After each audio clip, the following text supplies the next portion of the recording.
Some car manufacturers have a bold vision for the future. Cars that not only drive themselves, but that can talk to each other as well, and so avoid crashing. I've come to see what General Motors thinks the future will look like. This is the NV, the electric networked vehicle. It's based on Segway technology, and using 4 motors, 2 wheels and a lithium-ion battery, it can do up to 25 miles an hour and drive for 30 miles between charges. But the impressive technology is the vehicle-to-vehicle networking that enables it to communicate with other cars like it. It allows them to plan routes around each other, avoid traffic jams, and even link up to travel in convoy. What that allows us to do is basically have a really robust autonomous driving system without the cost and of having really expensive and not so robust sensors on board. You know, things like the radar and LiDAR and the other sensors that we use today traditionally. So having a bunch of vehicles out there with these low-cost sensors talking about, communicating to each other what they're seeing and what they're experiencing, so the vehicles are all operating as one unit and not as a bunch of individual units.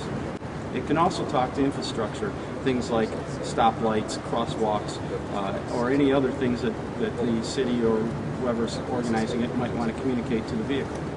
Although it's just a concept vehicle, the NV is all based on existing technology. And while GM don't expect it to go into production anytime soon, the company is serious about bringing this kind of vehicle to the roads.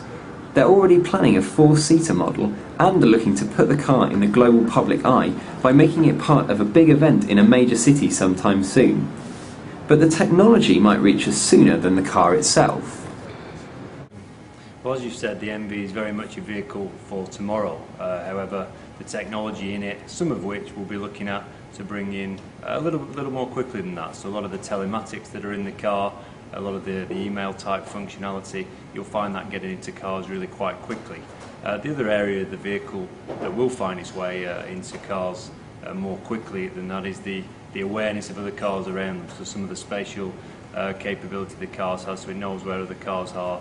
And you're already seeing that in some of our future models where they'll have advanced and proactive braking, etc.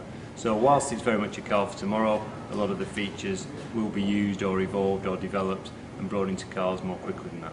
The main barrier for this kind of car is getting the right infrastructure. It's designed to run in its own special environment, not alongside traditional vehicles.